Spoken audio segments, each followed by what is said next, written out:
dog reacted to a scent in the air. From that, we sent search teams over in that area. Severe weather claims another life here in the West with more storms in the forecast in the coming days. Good evening, everyone. Welcome to West Coast Wrap. I'm Alex Savage. In Arizona, search teams today found the body of a man who was swept away by rushing floodwaters. And that tragic discovery comes after at least 6 storm-related deaths in California last week. In both California and Arizona, there is still the ongoing risk of dangerous storms in the coming days. The latest system to hit the Phoenix area brought heavy rain and lots of hail overnight and into the morning hours. And in California, a new storm caused street flooding, and it's creating dangerous conditions for drivers on the roads. We begin tonight's team coverage on the severe weather with Fox 10's Brian Webb, who talked with the first responders who discovered the body of a flood victim late today. The discovery was made more than 6 miles from this spot where the car was originally swept away, that low point in the road behind me. We managed to get some video of the rescue and recovery teams earlier today, some 80 trained volunteers working in shifts during the daylight hours. This is the general area where the body was found. It is rough terrain east of town, steep, rocky, and today fairly cold. And this is what it looked like on Tuesday, Big Bug Creek overflowing its banks. As we reported last night, Otero was with a 25-year-old who managed to escape, and a neighbor tried to rescue David Otero too without any luck. The car was found about a mile downstream, the doors and trunk ripped away, and all the glass gone. The condition of the car and the fact that Otero's body was found so far away shows you how strong the floodwaters were this week. Here is more on how the body was found. About 7 miles down, the river kind of merges with the Agua Fria, and right in around that area there's like a sandbar that developed through the flood, and his body was located on the sandbar. The search and rescue teams had to put wetsuits on to make it to him, get him off that sandbar, and then bring him onto shore where we identified him as being Mr. Otero. The body is with the medical examiner tonight to pinpoint the exact cause of death, and the sheriff's office wants to use this situation as another reminder: do not drive into floodwaters. In Cordes Lakes, I'm Brian Webb, Fox 10 News. And the temperatures dropped enough to make last night's hail in Phoenix an issue still this morning. Images that were posted on social media show that hail piling up in parking lots and along sidewalks right in the middle of the morning commute. People across the Phoenix area are being warned to not let their guard down, with another storm expected to move into the region this upcoming weekend. Minor street flooding appears to be the most widespread problem from the latest storm to hit Southern California. Here's a live look tonight at conditions in Los Angeles. You can see from this shot it certainly is wet tonight. We saw heavy rain this afternoon in some places. There is still the concern about potential mudslides and debris flows in the areas affected by wildfires earlier this year. Those burn scars have not had time to dry out following back-to-back storms over the past week in Southern California. As Fox 11's Christina Gonzalez reports tonight, pumps were brought into one area of L.A. today to try to keep the streets clear. Pumps are set up to keep a busy stretch of Sherman Way from flooding. This is a pumping station that the homeless got in. So they cut the wiring out of the whole station. So there's 2 pumps there that are not working now. So we have to substitute pumps to get the water. It's like 50 by 20 feet deep down there, but everything goes in there. All these streets come in there, so we have to pump out. And the streets nearby already look like this. Water flowing hard enough to move a bumper and make crossing streets on Lankershim a challenge. One man has to roll up his pants to negotiate getting from one side of the street to the other. And then there's a jump and try not to slip method, and you can feel the exasperation of the mail delivery person assessing the situation before detouring down the street where there's a crossing guard. It just takes a little bit of rain and it gets flooded the whole entire street. It's easy to forget closing the hatchback when you are just trying to get things done. Despite the rain, people have to get to work on city buses. and restaurants have to open. And deliveries have to get to where they're going. Don't you just love working in this? I'm trying my best. And that was Fox 11's Christina Gonzalez reporting from Southern California. In the Bay Area, people are being warned tonight about the potential for dangerous waves and rip currents over the next several days. This is a live look at the conditions in Pacifica, south of San Francisco, one of the areas where officials say you can expect waves up to 18 feet in the coming days. It was 1 week ago when a 7-year-old girl and her father both died when they were swept out to sea near Garrapata State Beach in Monterey County. The Santa Cruz Fire Department chief says it has a specialized marine safety division to respond to emergencies in the water like that one. Officials stress the conditions can change quickly near the coast, and they warn beachgoers never to turn their backs on the water. Mother Nature can be unforgiving while also being beautiful. And throughout the day it can change. You'll have tides that change and the surf conditions can also change. All right, for more on those changing conditions, let's bring in KTVU's chief meteorologist, Mark Tamayo, who is monitoring the beach hazards, the conditions across the coast, and the storm systems we're seeing across the west. Hey, Mark. Hi there, Alex. Yeah, the swell is, in fact, building right now. As you can see, I'm standing in front of all these bright colors here, indicating some of that swell in the ocean. So it's a west-northwest swell approaching the coastline, and the waves will definitely be increasing tomorrow. As you can see here, the forecast. And what's interesting about this, as you mentioned, Alex, that this is a long duration of event. It's tomorrow, Saturday, Sunday, right on through Monday. So the wave projections, you can see Friday 10 to 14 feet, maybe coming down a little bit Saturday, but still sizable.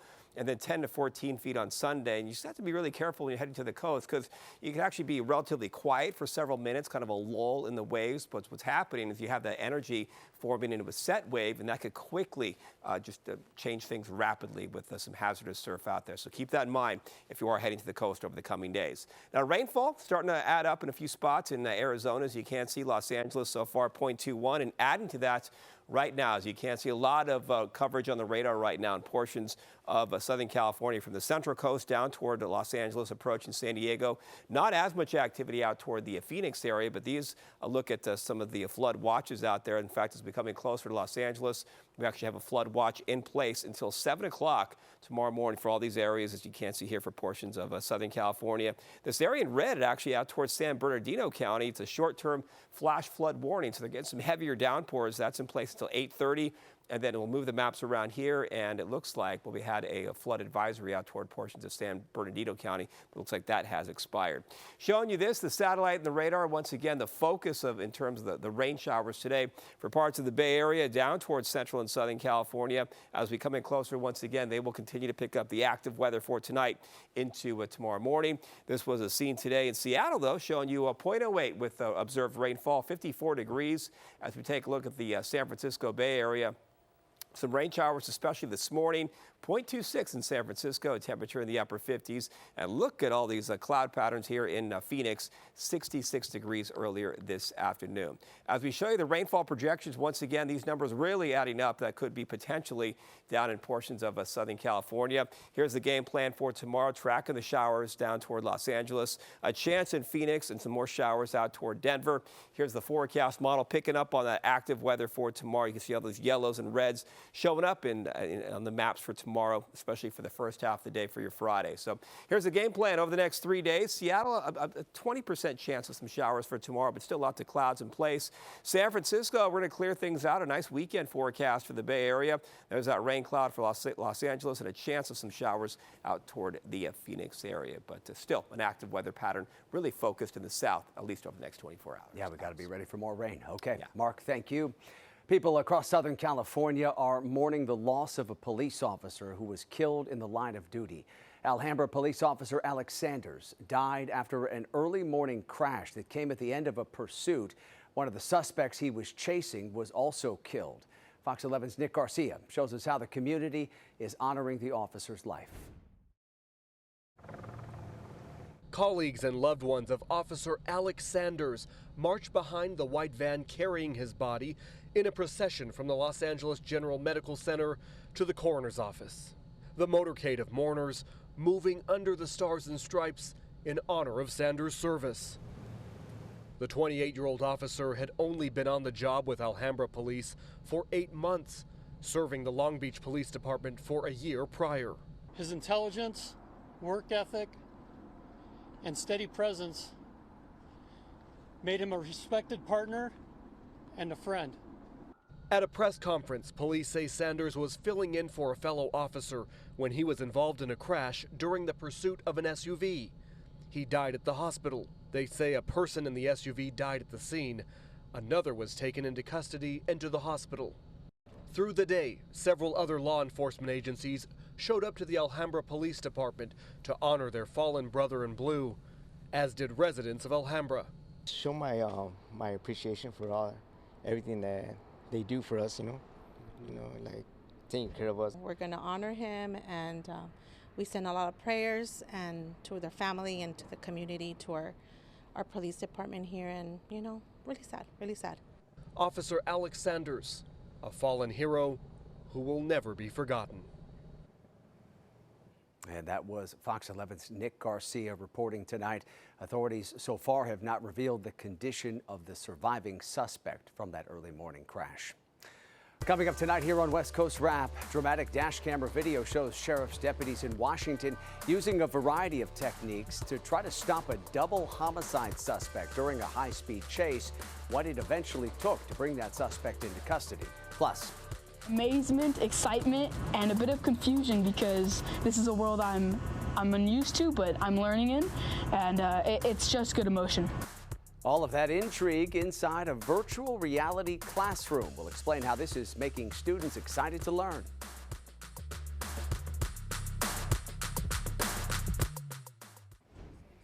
Dash camera video shows sheriff's deputies in Washington using a variety of tactics to try to stop a double homicide suspect during a high-speed pursuit. It happened last night southwest of Seattle. At one point, deputies tried using a grappling hook-like tool to stop the suspect's car, but that didn't work. Eventually, they used a pit maneuver on the suspect's vehicle. Going in for pit, going in for pit, going in for pit. 32. Looks like he crashed out. The suspect's vehicle then rolled off the side of the road. Investigators say the suspect was thrown from the car but suffered only minor injuries. They also say they found several guns inside the suspect's vehicle. The suspect is accused of shooting and killing two brothers who were 16 and 17 years old.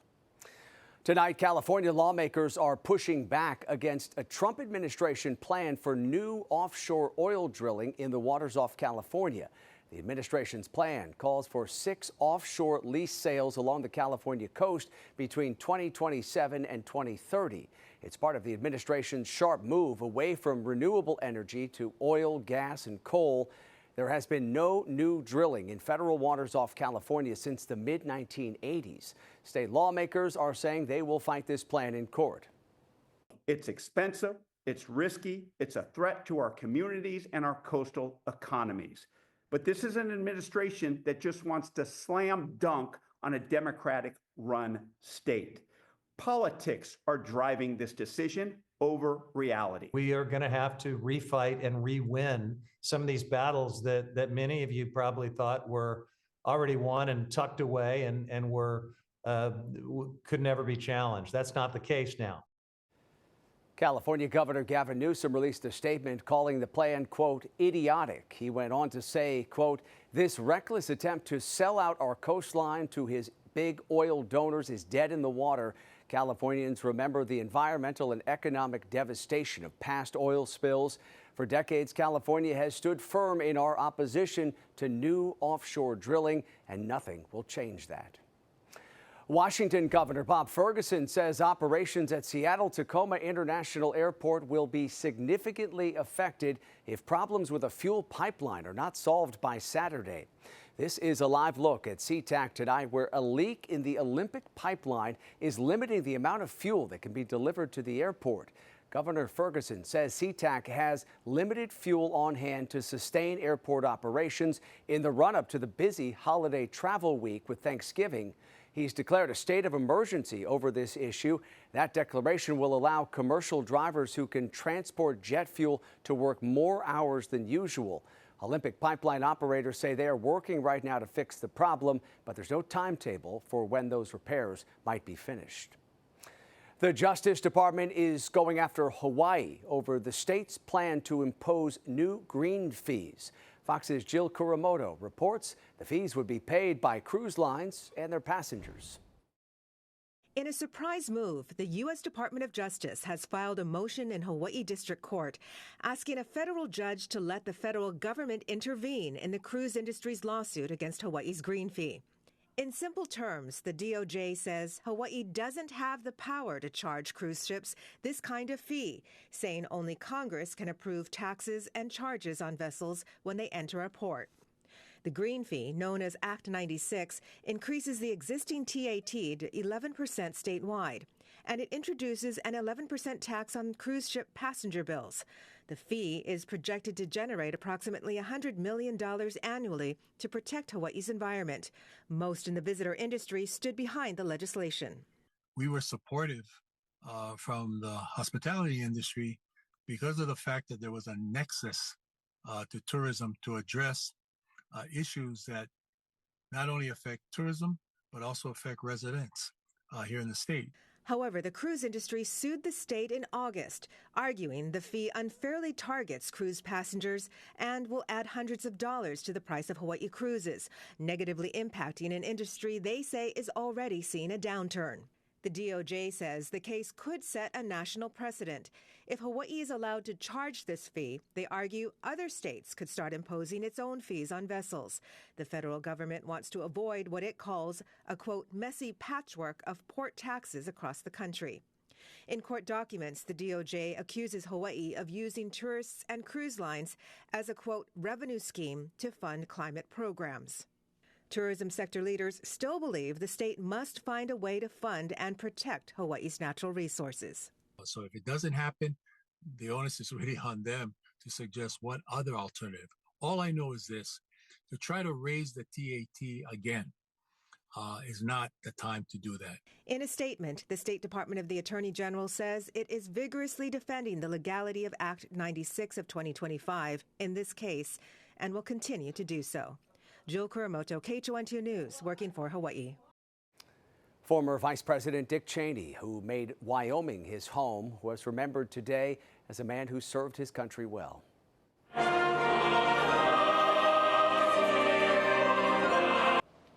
Today, hundreds of mourners gathered for the vice president's funeral at the National Cathedral in Washington, D.C. The Cheney family was joined by former Presidents Bush and Biden, as well as former Vice Presidents Dan Quayle, Al Gore, Mike Pence, and Kamala Harris. President Trump and J.D. Vance, who have not mentioned Cheney's death publicly, were not invited to the service. Cheney's eldest daughter, former Wyoming Congresswoman Liz Cheney, and former President George W. Bush delivered personal eulogies. His abilities were self-evident without need of calculation or self-promotion. His talent and restraint exceeded his ego. Even before the Cheney name reached the national stage, people always saw something in the man, solid, reliable, and rare. In her eulogy, Liz Cheney described her father as a giant to the end. As my dad left this earth, his last words were to tell my mother he loved her. And now, all of us who loved him so dearly say to him, "Good night, sweet Dad. May flights of angels sing thee to thy rest." Former Vice President Cheney died on November 3rd at the age of 84 from complications of pneumonia and cardiac and vascular disease. Coming up tonight here on West Coast Wrap, a celebrity who lost his home in the Palisades fire earlier this year has some harsh words for California Governor Gavin Newsom. Tonight, his criticism of the state's response to that disaster. Also, see how technology helps get students excited about learning. In the classroom, you're with everybody else. They're loud, and then it's hard for you to learn. With this, you're by yourself. I remember more stuff for me. I can focus. DEA agents say they've busted 2 international drug rings operating in the Seattle area. Today, they announced the arrest of 18 suspects after seizing millions of potentially lethal doses of fentanyl, weapons, and cash. All of those suspects live in Washington. They're suspected of working for drug rings with roots in Mexico and Ecuador. The use of guns and bombs and fentanyl show the disregard this group displayed towards our communities. The suspects are facing numerous drug and illegal firearms charges. Reality TV star Spencer Pratt is stepping up his criticism of California Governor Gavin Newsom over the state's response to the devastating Palisades fire back in January. Pratt, who's best known for his role on MTV's The Hills, lost his home in that fire. He and other fire victims have filed a lawsuit against the state, claiming overgrown and dead vegetation in Topanga State Park fueled the fire. In a social media post, Pratt blasted Governor Newsom over a response to that lawsuit by attorneys for the state. I talked earlier with TMZ's Charles Ladaboudiere about Pratt's criticism, which centers on the state disputing the use of the term fuel. The state's attorneys responded to this the other day, and they said there's no fuel in Topanga State Park. We're not storing, large amounts of gasoline there. And it's almost like the lawyers didn't understand what the plaintiffs meant when they said fuel. They weren't talking about fossil fuel. They weren't talking about gasoline or oil. They're talking about the overgrown brush in the park, which, as you know, Alex, anyone who lives in California has heard that referred to as fuel. And so I'm not really sure why the lawyers would have put that in there, but it angered Spencer and others who filed this lawsuit. While Pratt is directing his anger at the governor, it's important to note Newsom is not named in the lawsuit that was filed by those fire victims.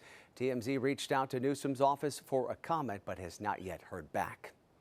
Finally, tonight, a new immersive classroom in Arizona is taking students on a virtual reality ride through the world of science. Inside this mobile 46-foot trailer in Tempe, middle school students pop on their VR sets and for 15 minutes transform into field biologists, simulating a mission to solve problems in an alien ecosystem and helping endangered species. Educators say the immersive program has led to more engaged students and higher attendance numbers, while kids say it makes learning feel more personal. In the classroom, you're with everybody else, they're loud, and then it's hard for you to learn. With this, you're by yourself. I remember more stuff for me. I can focus. So many of my assignments turned in just because of this dreamscape. I feel like it really boosted my motivation. The virtual reality mobile classroom is the first of its kind in the state of Arizona. It was launched through a partnership between Arizona State University and Dreamscape Learning. It's great to see those kids so excited about the material that they're learning. All right, that does it for West Coast Wrap tonight. We appreciate you watching as always, and a quick reminder, you can always stay up to date on all the stories we're covering across the West at westcoastwrap.com. Have a great night.